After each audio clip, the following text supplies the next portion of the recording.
صلو علی الحبیب صلی اللہ تعالی علی محمد صلی اللہ علیہ وسلم۔ میٹھے میٹھے اسلامی بھائیوں، وقت ہوا ہے ایک آسان فتویٰ سننے اور سمجھنے کا۔ موضوع کیا ہے؟ اعتکاف میں بیٹھنے کے لیے مانع حیض ادویات کا استعمال کرنا کیسا؟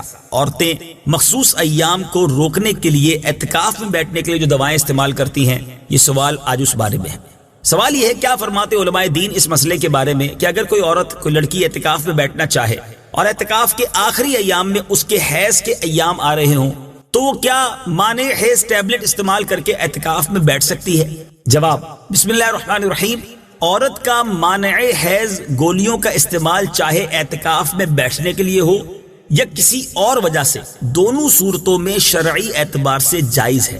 البتہ طبی اعتبار سے اگر ان کے استعمال سے عورت کو نقصان ہوتا ہو تو پھر اس سے بچنا چاہیے، اجتناب کرنا ہوگا، اور دوران اعتکاف حیض آنے سے اعتکاف ٹوٹ جائے گا، جس کے بعد قضا واجب ہے۔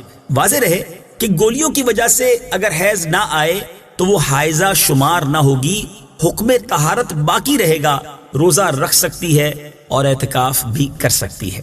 مزید شرعی رہنمائی کے لیے ان نمبرز پر ان اوقات میں رابطہ کیجیے۔ مدری چینل دیکھتے رہیے۔ صلو علی الحبیب صلی اللہ تعالی علی محمد صلی اللہ علیہ وسلم۔ فاسألوا اہل الذکر ان کنتم لا تعلمون۔